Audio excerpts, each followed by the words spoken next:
We are back on the Rational Boomer podcast. Hopefully, your day is going well. It is Sunday, moving through the weekend. Things kind of settling down a little bit, but we've had some interesting turns of event. You remember, of course, the State of the Union.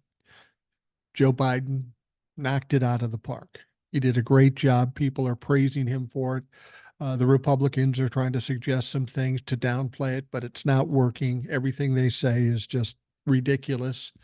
And they've got a lot of problems with that State of the Union address because it was so good. And it called the Republicans out, and they've really got no way to answer that. Now, that said, there was a response. Senator Katie Britt of Alabama responded to Joe Biden's State of the Union, and it was an embarrassment. I mean, she was phony. She was lying. She looked like a deer in the headlights. She may have ruined her career by doing that response. She maybe thought she was doing something, that she was going to improve her situation. No, she's become a laughing stock, not only amongst Democrats, but Republicans. I saw some video of Fox News watching that response. And when they came back to the Fox News folks, they were just dumbfounded. They were wordless. They couldn't say anything. They were embarrassed by what she did. But it's not bad enough that her performance was so bad. She literally did lie, and she's had to own up to that lie now, too. There was a story about a sex trafficking victim that Katie Britt talked about in her response. And it's coming under fire now for the dishonest way it was used to attack President Joe Biden's border policies.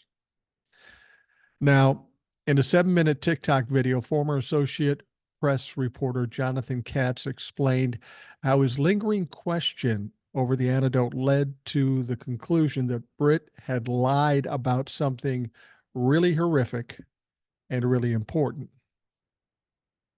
The actual content of the story is, of course, heartbreaking. As Britt told it, she traveled to Texas just after taking office last year and spoke to a woman who shared her story with me, meaning Katie Britt. She said she had been sex trafficked by cartels starting at the age of 12, going on to outline horrific acts of sexual violence that the woman said she endured as a child. Now, Katie Britt went on to say, we wouldn't be okay with this happening in a third world country, with her dramatic, sympathetic, emotional plea. She said, this is the United States of America, and it's past time, in my opinion, that we start acting like it. President Biden's border policies are a disgrace. This crisis is despicable. Now, she makes a great point. These kinds of things happening with the border open, yeah, maybe you can try to blame it on Joe Biden, but we know, of course, Joe Biden has tried to pass a border bill, and it's the Republicans that are stopping it. But now here's the interesting thing. Britt didn't name the abuse survivor in her rebuttal. But Britt's communication director, Sean Ross, confirmed to the Washington Post that that story was about an activist named Carla Jacinto Romero, as Kat has suggested.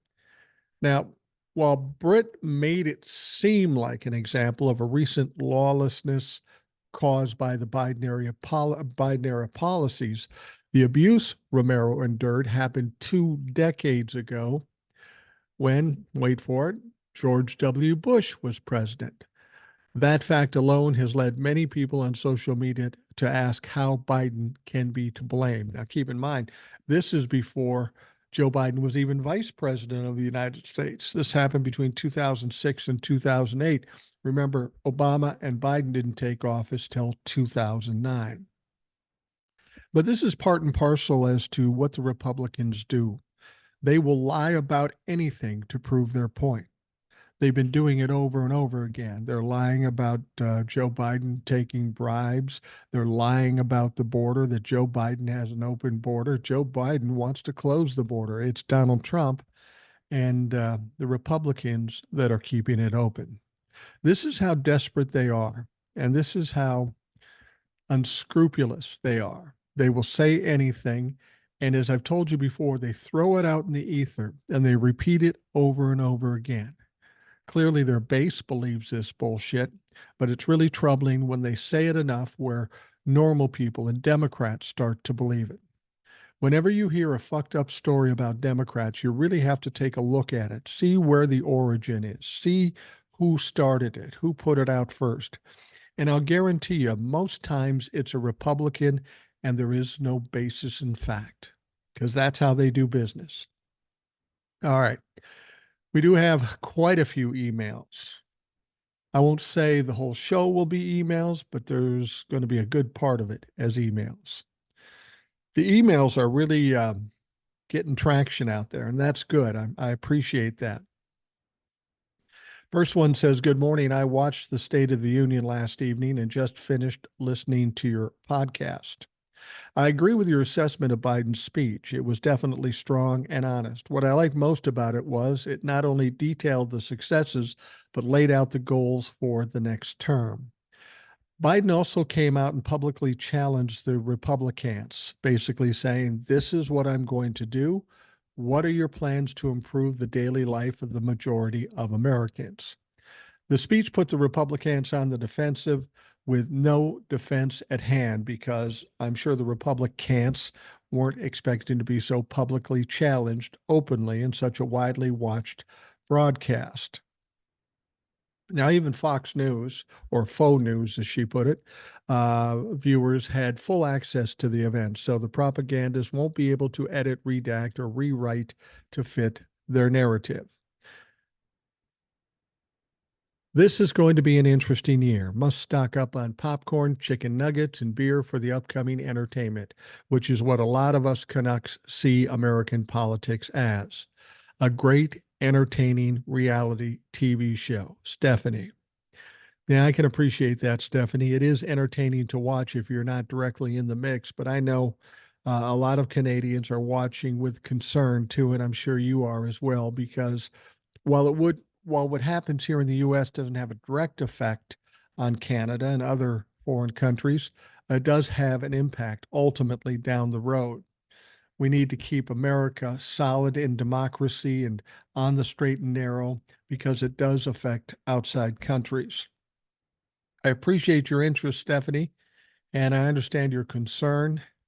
And honestly, I get it when you say it's entertaining. If I wasn't so invested in going after Donald Trump and getting him out of office and never allowing him to come back, I would be entertained as hell. All right, next one. Scotland knows, I'm not sure. Let's see, who's this come from? Adam. All right, Adam.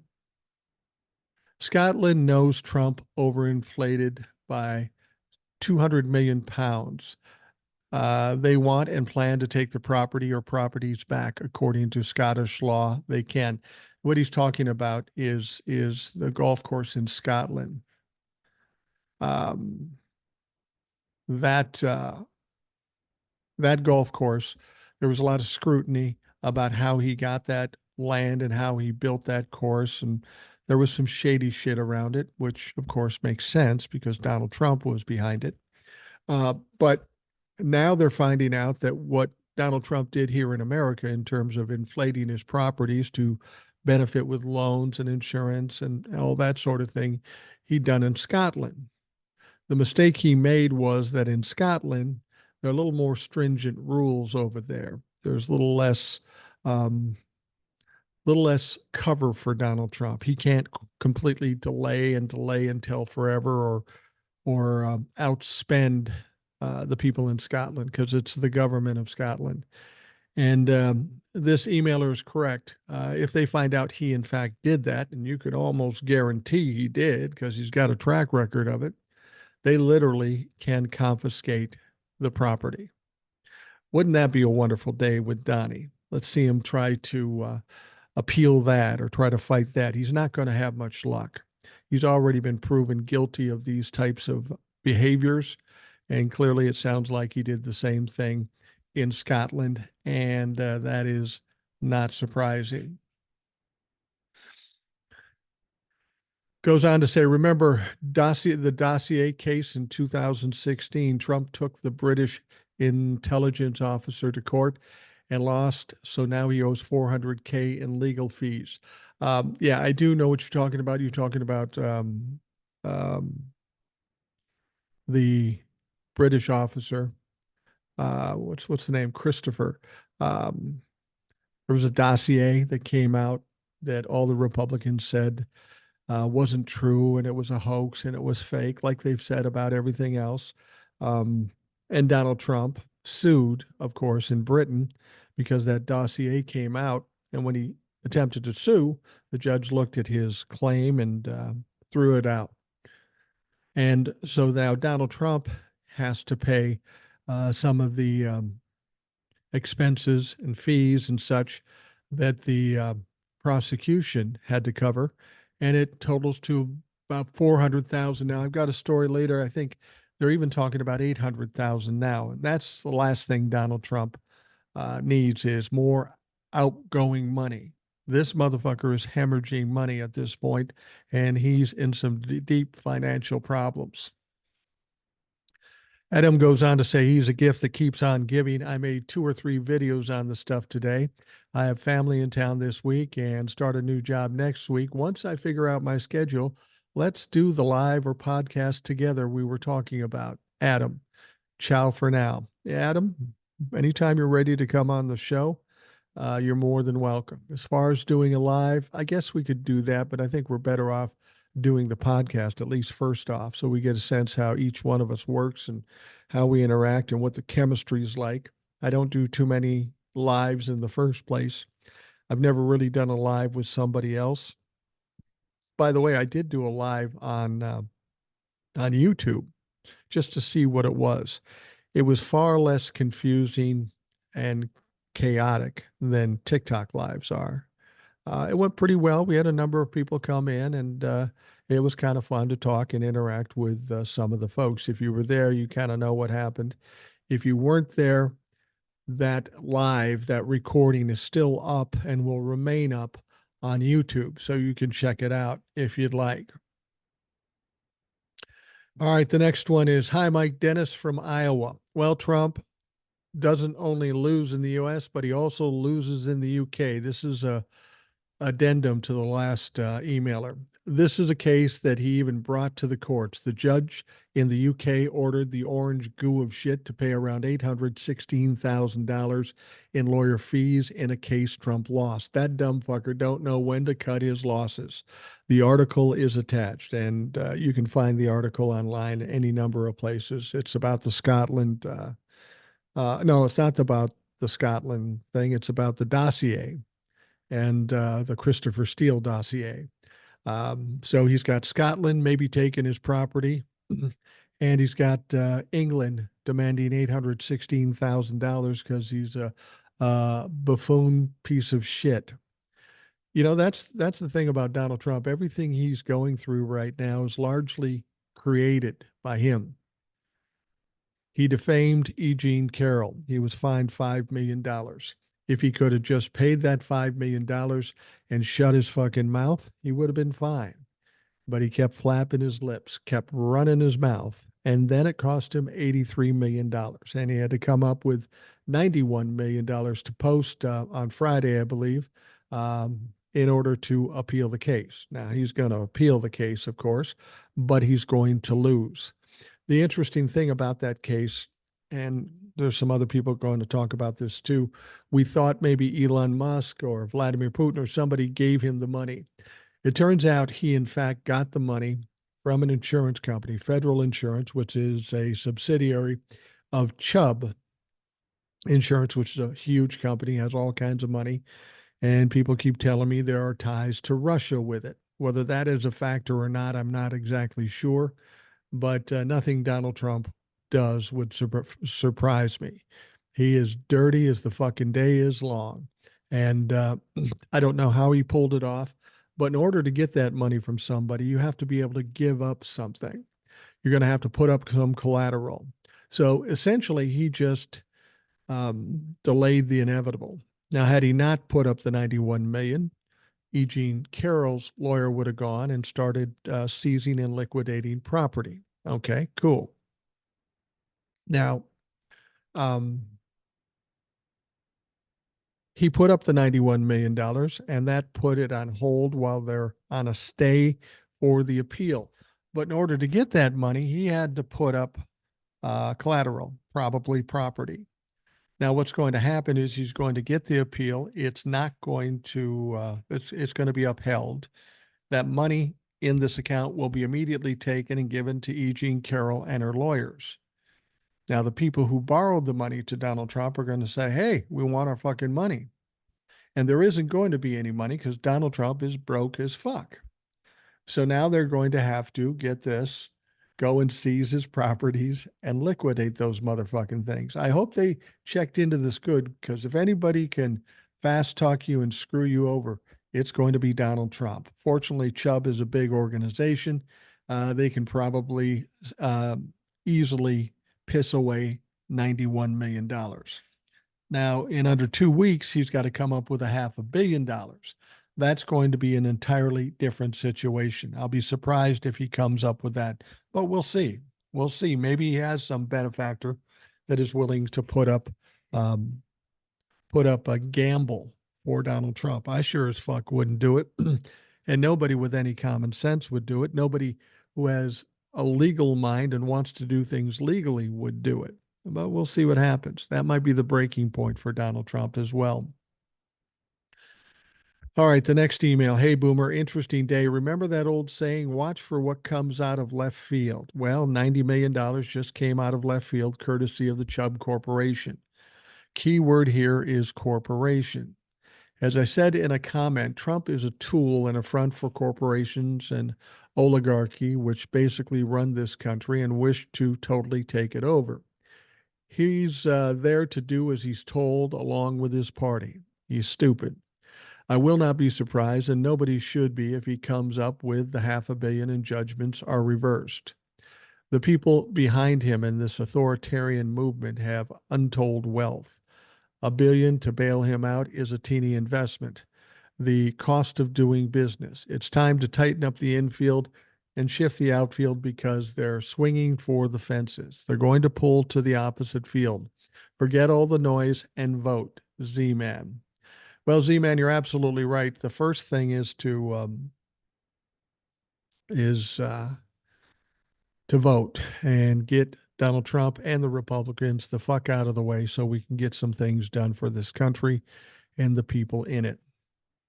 I'm not altogether certain he's going to be able to come up with $500 million. That's a lot of money. That's a big gamble for anybody who's going to give it to him. He's going to have to give them something of value, and he really doesn't have anything of value right now.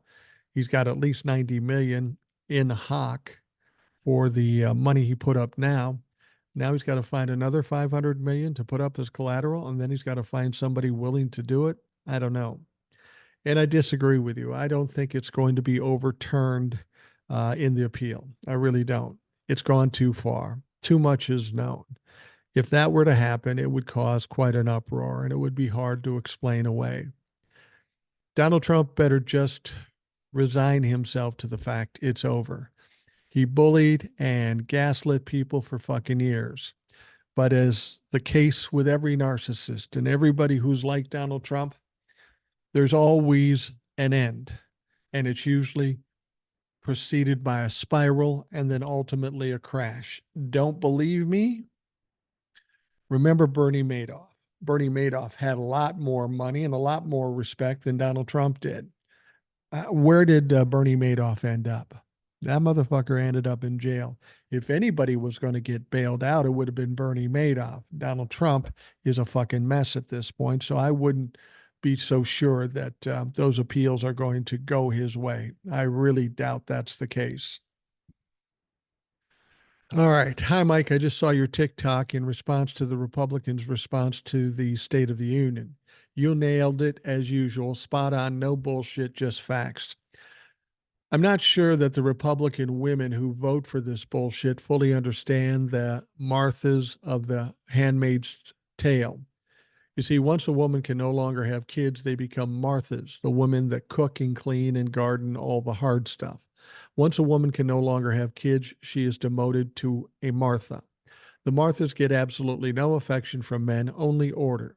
They're even less of a human than a handmaid. The Marthas get absolutely no affection, kindness, consideration whatsoever. Old women are useless to them. They will not succeed. They will fail as usual. Listening to President Biden last night gave me so much hope and joy, and I was clapping and cheering, just what we need. When I saw President Joe Biden walk in, tears of happiness started flowing. Wisdom and leadership and love he radiated was felt. I felt it and returned it.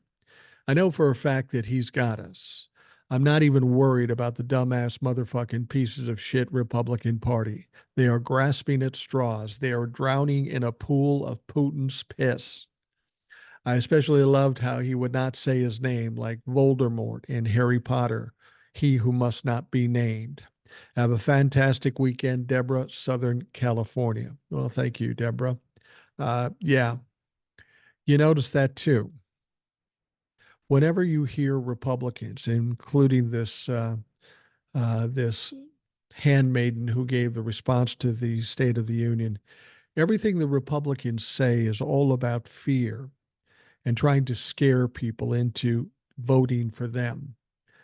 Fact of the matter is, eventually that doesn't work anymore. The wonderful part of what was happening with Joe Biden is everything was giving hope and showing positivity toward the future. You give Joe a chance and he'll improve things. Let's be perfectly honest, in the time he's been the president, he's improved a lot of things. Certainly an easy improvement over Donald Trump, but over and above that, infrastructure, the COVID relief bill, the CHIPS Act, all this stuff. He's done a lot of good for this country, and he's done it while the Republicans attempted to obstruct him all along the way.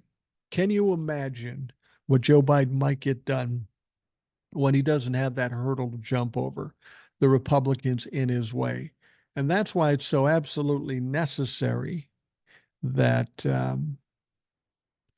we get control of the House, we get control of the Senate, we keep Joe Biden in the Oval Office, and then we can finally get some things done, straighten things out in this country. We see the economy booming. We see the jobs market booming. All the data points tell us the economy is going well and improving at record rates. It really is. Still, there are people out there that will say, yeah, but it's not affecting me. I still can't afford this. I don't have enough money for that. And they're absolutely right. They're absolutely right about the economy isn't perfect or even good for a lot of people. People are struggling out there. There's no question about that.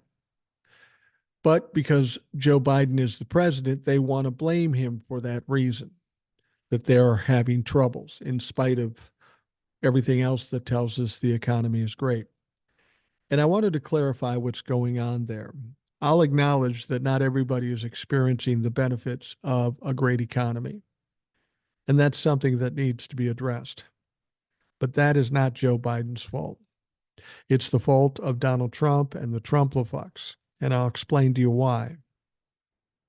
Joe Biden has made a lot of efforts to do a lot of things. He wanted the Build Back Better deal, which would have done wonders for the middle class. He wanted to cancel student loans, which is absolutely necessary for our economy. I've said this before. We've got a generation that's in debt, deeply in debt. Now, you old people will say, well, we don't care. We paid our debts. Yes, you did. They weren't quite as extensive as these young people have. And over and above that, if all these people are slaves to debt, guess what they can't do? They can't buy homes. They either can't afford it or they can't qualify for it because of how much debt they have. Now, some of you old people that can't look beyond the end of your nose might say, well, so what? So what? Times are tough. Everybody's got to go through tough times. Well, I want my fellow boomers out there to understand something. You probably live in your homes. They might even be paid off. You don't have anything to worry about. But you probably figured the sale of your house in your retirement. Now, think about what happens when young people who are the prime consumers of housing, they've got to buy houses for their families and their kids and all that sort of stuff. What happens if the vast majority of those people that are your target market for selling your house either can't qualify for a loan or just can't afford it? You know what happens? The value of your home drops dramatically. And you know who feels the pinch there? It's you, because you're not going to get as much for your homes as you had planned on. And that's going to affect you as you go into retirement. And if we aren't selling homes, what do you think that's going to do to the economy? It's not going to do well. So Joe Biden has tried to do all these things. And all along the way, the Republicans have tried to block it. Stop the infrastructure bill, stop Build Back Better, stop the student loans. They've done it every time. They cut away a lot of regulations and they give people free reign to do whatever they want. They fumbled COVID, it got out of hand, and that fucked up the economy. These greedy corporations charged more because it was harder to get their goods. But then when COVID was over, they thought, well, we got all this extra money. Why stop now? Let's keep going. And that's what they've done. So if you're upset about how the economy hasn't trickled down to you, so to speak, don't blame Joe Biden. You got to blame the Republicans. You got to blame Donald Trump because they are the reason there are people still struggling. And if they are the reason for people struggling, maybe it's time you give the other side a chance, the Democrats. And I think you'll find a much different situation. Remember, Donald Trump had pretty much crashed the economy by the time Joe Biden had come in. And look where we are now. 3.5 years later, Joe Biden has pulled us from the abyss and headed us into an ascension into prosperity. We may be not there yet, but you got to give them a chance. You got to give the Democrats a chance because, frankly, the Republicans have fucked you over. All right, the next email comes from Abraham. Hi, Mike. I'm an Iranian gay activist and I'm living in exile due to my sexual orientation and activism. I'm residing in Toronto, Canada, and I'm very interested in politics and following U.S. politics very closely. I would like to join your podcast one day to talk about the current events from the perspective of a person who is not a U.S. citizen, but is still very concerned about the danger that Trump poses to everyone. You may Google me to find more information about me. Abraham, you're more than welcome to come on anytime. You've got to send me an email telling me when you want to come on, and we'll get it set up and worked out, and you can be on the show. As far as Googling you, how about this? You just send me some information about you. Tell me who you are. But the fact of the matter is, Abraham, it doesn't matter who you are. It doesn't matter what your background is. If you're a listener to the Rational Boomer podcast, you are in fact qualified to come on the show. So I don't need to look you up. We can talk about that on the program itself. And we can have a robust conversation. And I agree. I think if there are people outside the country that are concerned about what's going here, I think it would be an important thing to hear from you folks. You have a different perspective of what's going on here and how it might affect other countries.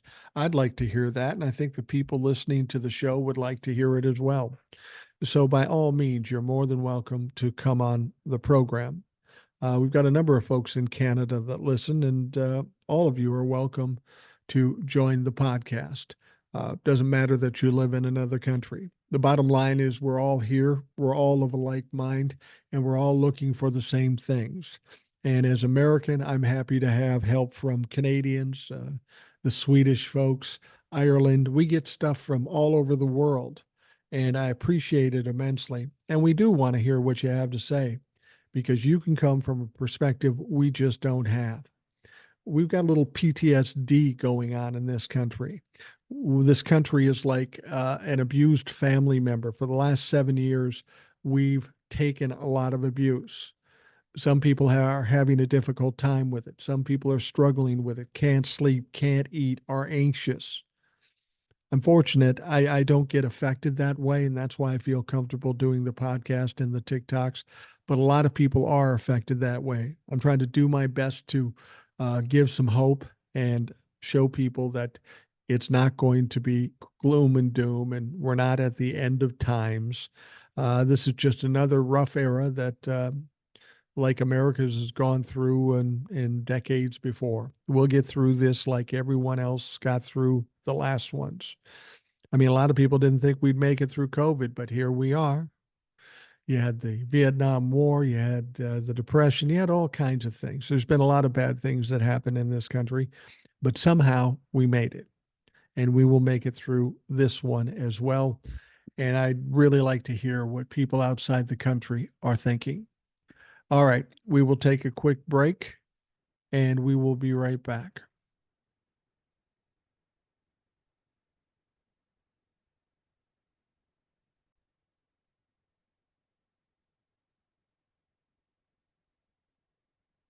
And we have more emails.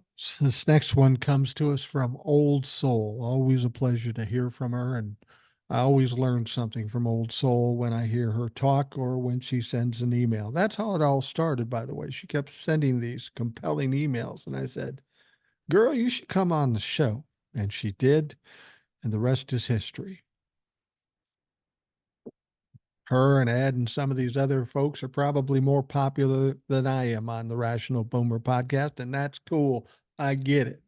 Like I've said before, the smartest thing I've ever done is put people smarter than me on the program so I look better.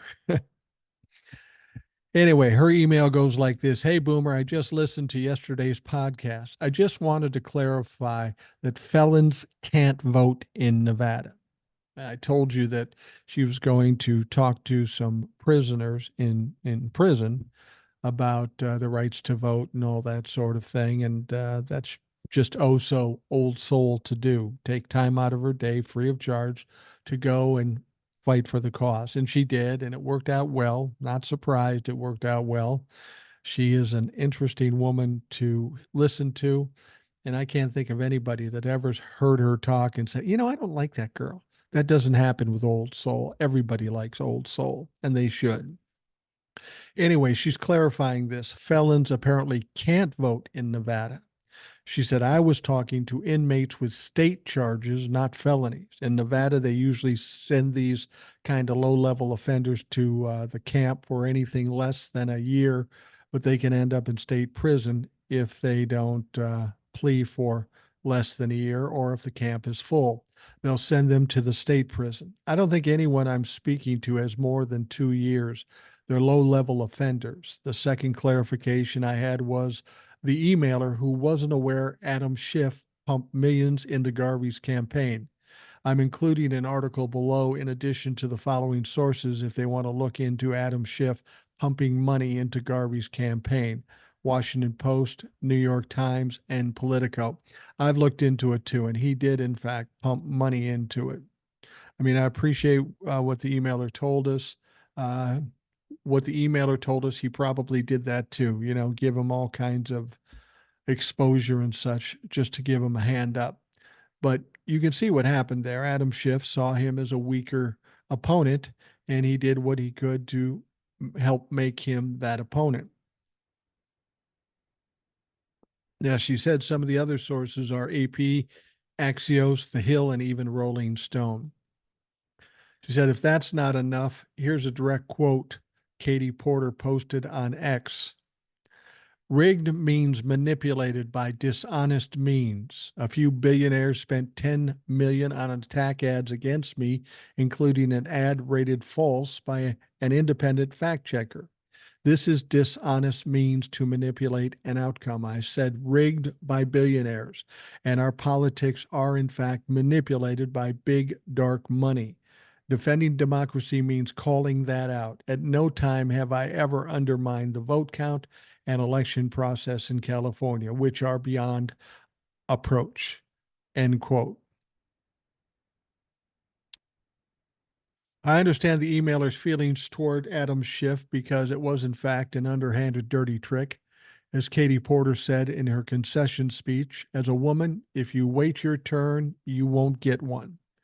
Porter is correct, and she earned the right to run a clean race, and the voters should be allowed to choose their representatives based off their merits. If I look in the mirror and I'm honest with myself, perhaps I'm okay with what Adam Schiff did, not out of respect and not because he proved he can go toe to toe with Republicans, but because I like the outcome. A strong Democrat in the Senate, and we get to keep someone as articulate and capable as Katie Porter in the House. And I have to agree with that. I don't want to see us losing Katie Porter. For a lack of better words, it's the mentality of a Republican. This current political climate reminds me of something my grandmother used to say about living life. No one goes off to war and comes back the same. That saying is relevant today because the Trump years has changed us all in one way or another. This fight for democracy, equality, and women's rights feel like a war, and I don't know how to turn the fight off. This MAGA mess will be over in mere months. I'll deal with the morality at that time. Thanks for all you do, old soul. And, it's the same thing I've said many times before.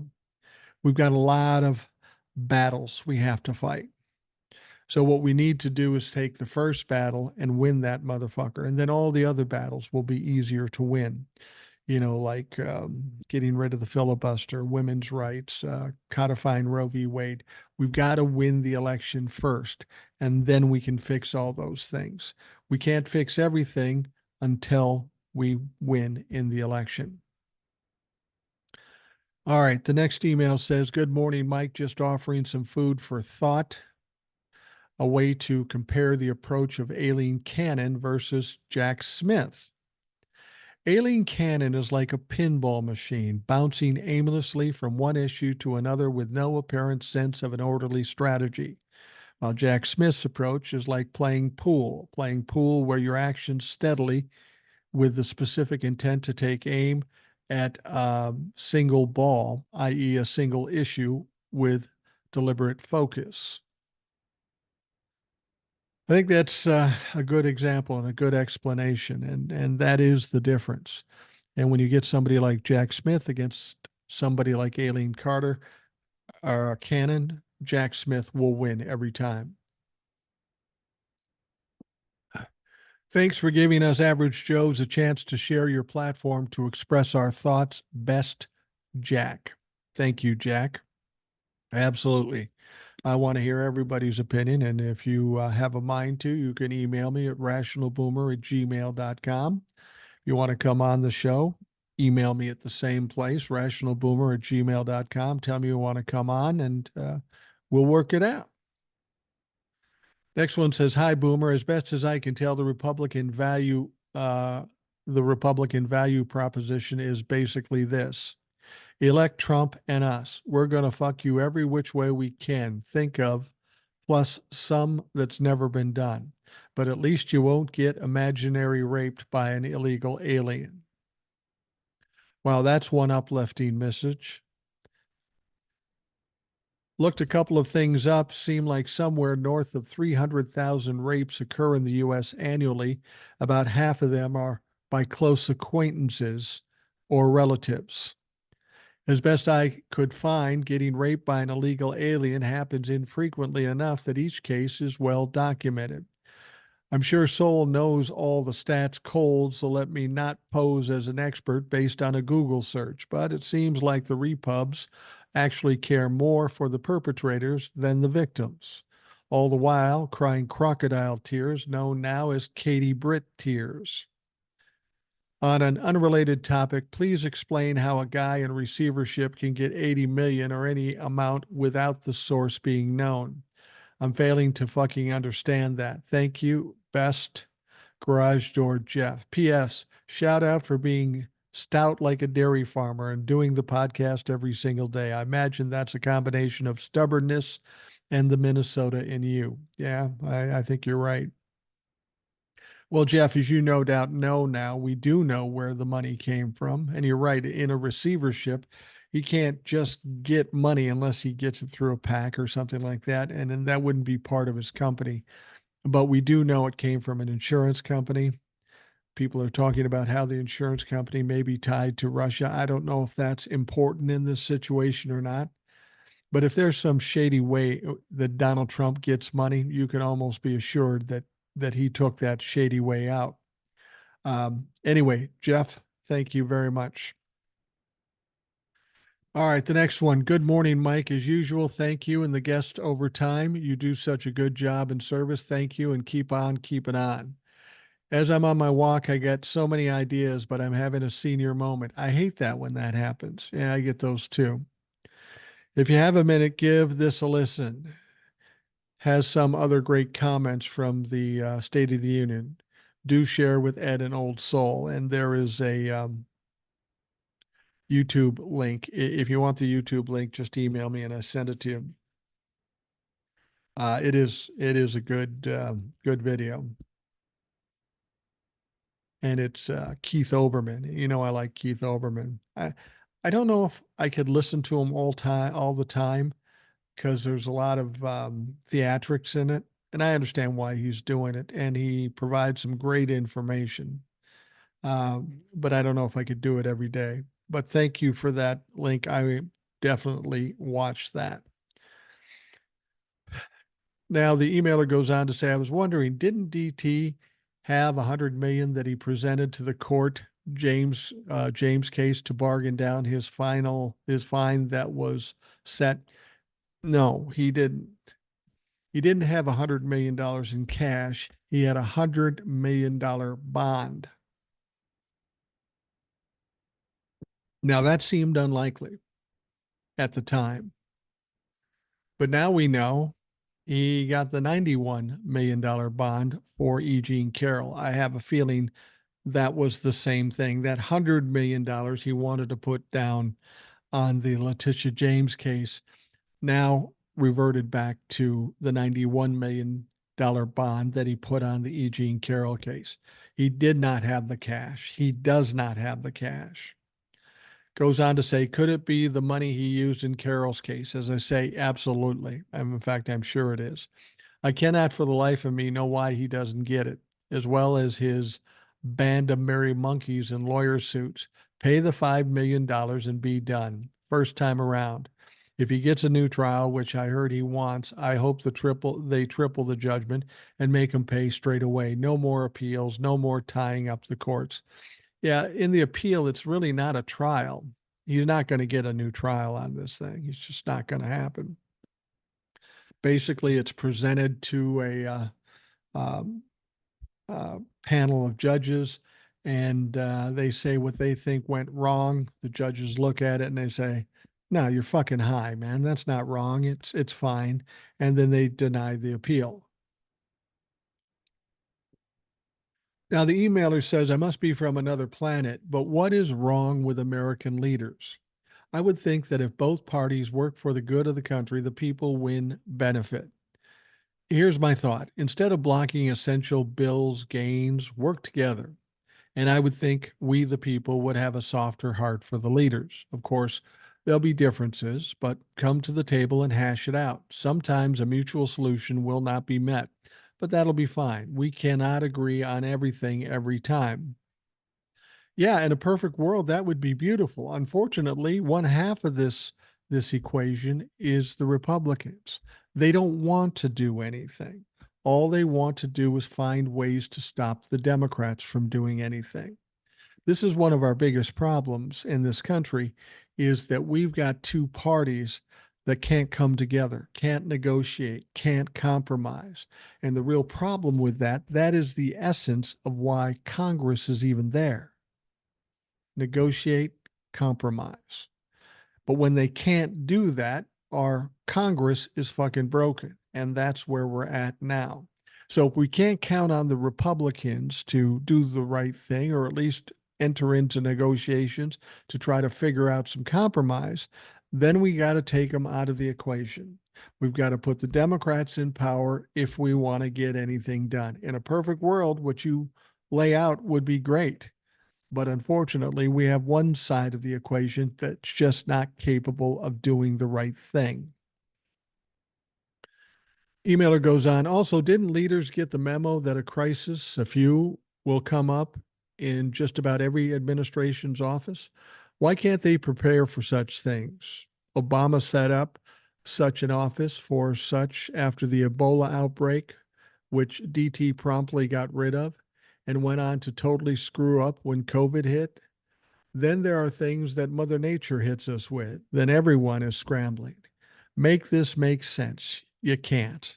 It makes no sense, other than the fact that you can blame this on the Republicans. They're the ones that make it more difficult, especially during COVID. Donald Trump was negligent and it was almost criminal. 1 million people died during the COVID pandemic, and it didn't have to be anywhere nearly that bad. In fact, many experts have said had Donald Trump done anything, done something that a president would normally do, we could have saved 750,000 lives out of the million.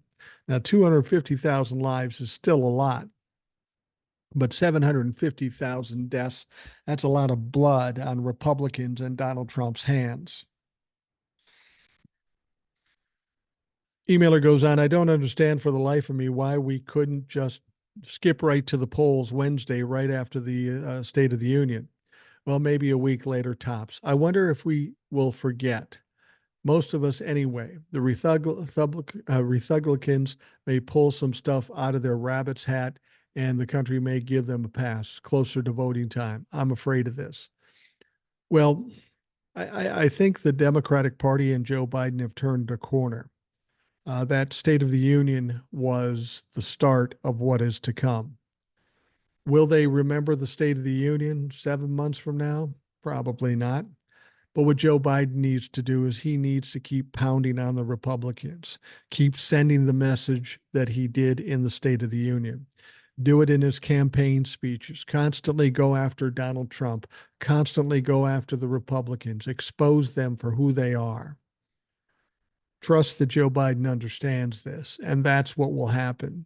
And that's really the only way to win here and drive this home is to keep it in the narrative. This is what the Republicans did. The Democrats know it all too well. And I can assume, I hope to assume, that that's what they'll be doing with the messaging that they put out during the State of the Union.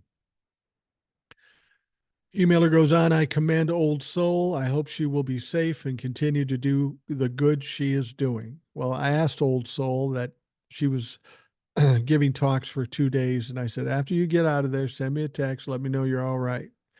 Because I was worried about her. And she did that. Each time she said, I'm out, I'm alive, I'm good. So we probably shouldn't be surprised either. Old Soul survived that. She did some good, and she did it of her own volition, and nobody paid her to do it. Old Soul is kind of the epitome of a patriot. You know, we keep hearing the Republicans talking about how they're patriots. Probably the greatest patriot that I personally know right now got to be Old Soul, because she talks the talk and walks the walk. Unconstitutional vagueness counts 1 to 32 in Florida. DT wants these thrown out. Jack Smith, I hope you got a few more to add to those 32 counts. Like I said, I'm tired of being sick and tired with the justice system. Why are they putting up with DT's BS time after time after time? As I've said, I really do think that our justice system is broken. That is one of the things we have to fix. We have to start at the top and work our way down. We have to start with the Supreme Court. We need to fix that if we hope to have a strong democracy. And then from that point, we need to go down ballot, if you will, with all the federal judges and even the state judges. We got a lot of problems there. And we presumed that the DOJ had a lot of teeth and everybody was fearful of them. But the fact of the matter is we found out that a lot slips through the cracks, and that's something we have to fill in. Get some wood filler and fill in those motherfucking cracks. Anyway, I will end here, but can't do so without mentioning the famous, not a princess, Junie, my granddaughter. I get a kick out of her. You can do a segment host on her. I'm here for it. I have a grandson. He's an old man compared to her, but still cute as a button. He's going to be 7 next month. He's a Bluey fan also. So if she wants to do a Bluey podcast, I'm volunteering him as an assistant. Just had my daughter order him a Bluey ensemble for his BD birthday from his wish list. Looking forward to hearing you again. Marcy, all the best. Yeah, she loves that Bluey. Uh, there was some thought that we were going to see her yesterday, but we're going to meet out at a restaurant. But apparently, she was playing with some friends. She got really tired and she passed out, which is weird to me because every time I'm around her, we can't get her to sleep to save our souls. She will not take a nap and she's constantly moving. So when my son had her and she'd fallen asleep in the car, he said, I'm not going to push this. I'm going to get her home and put her to bed. I said, I'm with you, man. I'd love to see her, but take advantage of this. This is a rare occurrence. All right, the next one says, Hey, Boomer, I apologize. I've been traveling for work and got stuck in San Francisco last weekend in the rain and the feet of snow they had in the mountains. I had a pretty hectic travel schedule coming up the next couple of weeks, so I'm going to hold off on coming on until that, but I'm looking forward to joining you. Even with all the travel, haven't missed an episode on Spotify. Could you believe that some of the looks that that little weasel Mike Johnson was giving during the State of the Union to prove what a pussy he is? Sometimes when he did agree, you could barely see him clapping below the desk. The TV caught it, but none of the members of the Republican Party could. What a spineless prick. We'll let you know in about 3 or 4 weeks when my work travel settles down a little bit. Thanks, Boomer. Dave Dirk Diggler. That apparently is his name online. Do I have to worry about that, Dave? For those of you that don't remember the name Dave or Dirk Diggler, that's from that movie that Quentin Tarantino movie with Mark Wahlberg. You know, the one about the porn and all that stuff. Ah, what the hell, Dave? You're welcome on the show. Let me know when you're ready and we'll put you on. All right, next one. Hi, Boomer. Corey here from Canada. Just wanted to thank you for all your efforts and run a couple things by you. There's a song lyric from my favorite band, Tool, that says, Fuck your short memory. I think about that lyric every day. The reason being is it was only a few months ago that you couldn't look anywhere and not see the Epstein scandal. Everyone wanted the list of names. It was all the rage until Trump was on there, and suddenly the story disappeared quicker than Josh Hawley. Yeah, isn't that amazing?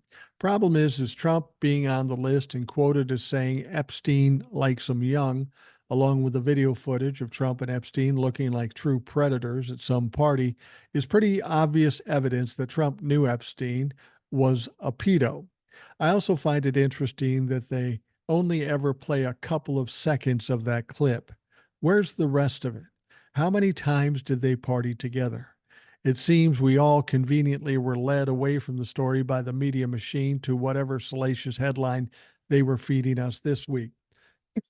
So, yes, fuck our short memory. And I'm also frustrated that your Dems won't call this shit out and keep pounding the point in the media that Trump was complicit in pedophilia and trafficking actions. They should be starting every interview and appearance with that statement. Seems like a missed opportunity. I don't disagree with you.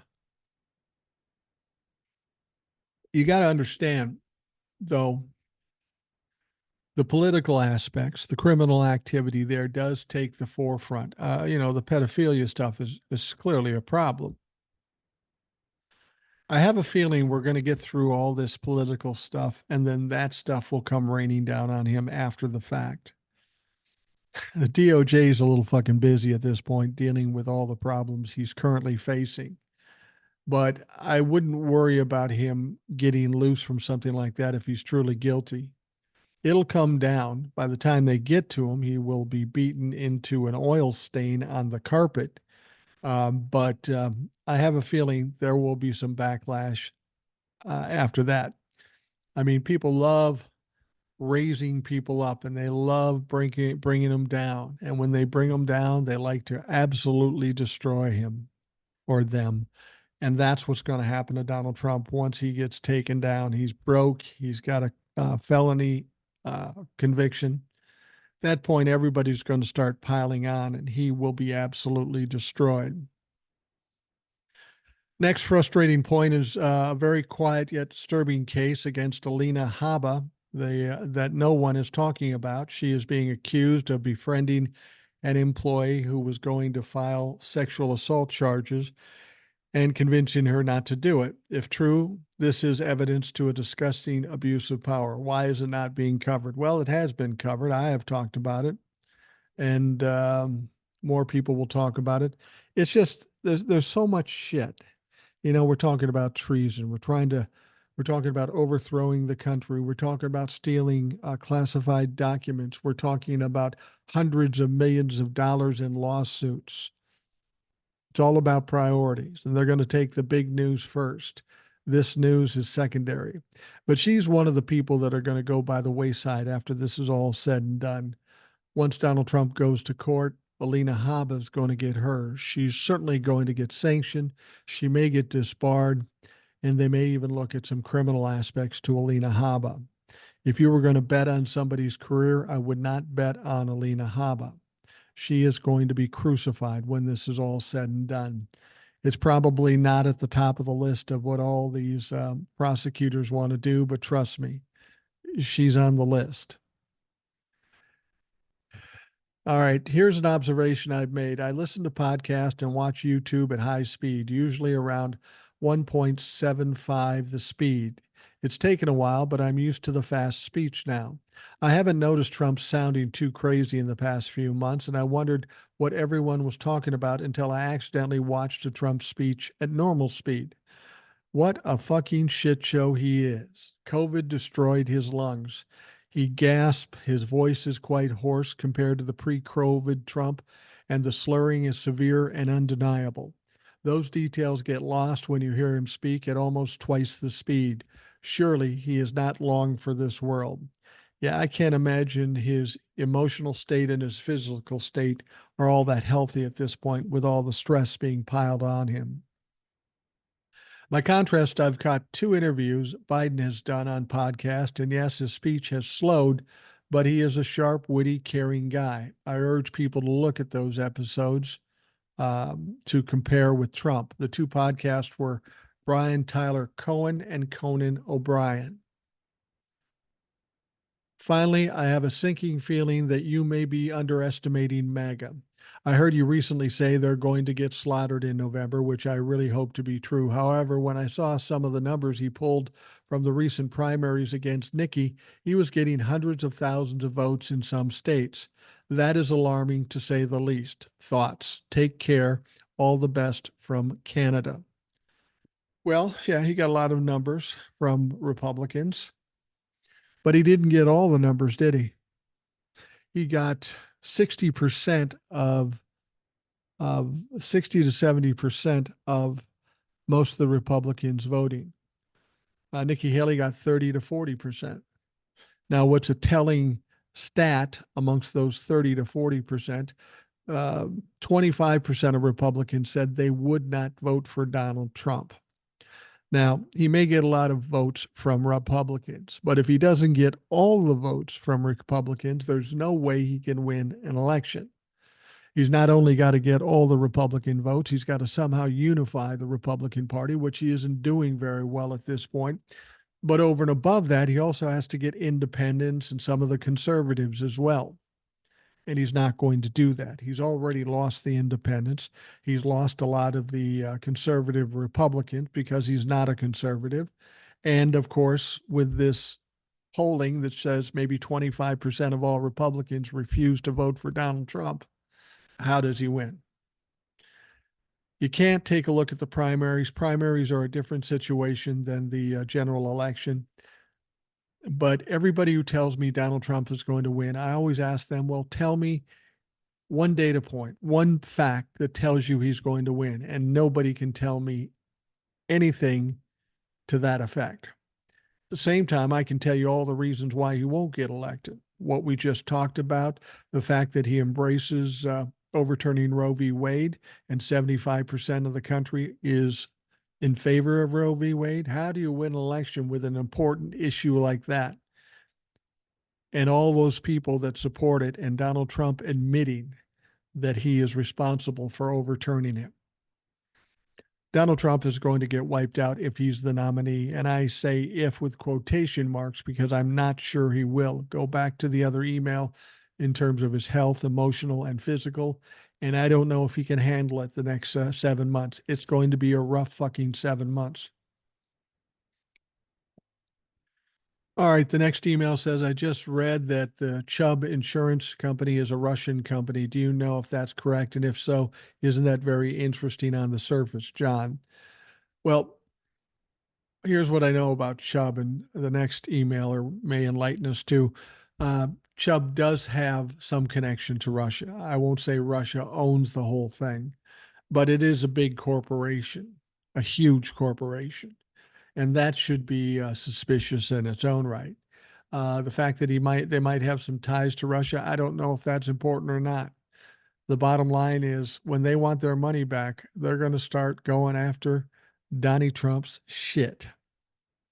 All right, this one comes from Z-Man. He says, hey, Boomer, I picked up a couple of posts tonight on Facebook and Instagram. I sent you the research I did on Chubb, which appears to be very tied to Moscow as an underwriter. Do you think this is a work in progress with the media? Why hasn't it been picked up on? They must know, I would think. I bet that 500 mil shows up. If it does and his sources are revealed, it would prove he really is one stupid motherfucker. A confirmation of this complicity in being compromised. Not just him, but all of MAGA. Your thoughts, Z-Man? Yeah, you make a good point, honestly. The point is that over and above it all, when you have a candidate that's this indebted to so many people, obliged to so many people, that is a national security risk. It puts them at risk of blackmail and that sort of thing. And that in itself should make somebody not able to run for office. They are just too vulnerable at this point. And Donald Trump has just started to become vulnerable. He might be in fucking jail, but he's certainly going to be indebted to a lot of people, including the state of New York. And I think as we get farther down the road, closer to the election, that will be brought up too, and that will be thrown into the narrative. And that is certainly not going to help Donald Trump at all. This is why I say there's nothing good happening for Donald Trump. Everything is bad, and not just bad, but fucking horrible. He's in some serious trouble here. He doesn't have a chance if he's the nominee. I wouldn't be surprised if the Republicans at some point down the line realize that they're so fucked with Donald Trump as the nominee that they boot him and put somebody else in there. It could be anybody, because no matter who they put in, they're not going to be able to beat Joe Biden. It's just not going to happen. The Republicans have all but given up on the presidential election. That has to be the case because they've done nothing to improve their lot. So I've told you before, they want Donald Trump as the nominee because they're afraid that the Trumplefucks just won't come out and vote if he's not the nominee. And then all the down ballot people, the senators and the reps and the legislators and the governors, they won't get the Trumplefuck votes because they just won't show up. So this is why they're holding so tightly to Donald Trump in spite of the impending doom with him as a candidate. All right. We are going to wrap up the Rational Boomer podcast. I want to thank you for taking the time out of your day to listen. I hope you have a great day, and we'll talk to you again tomorrow.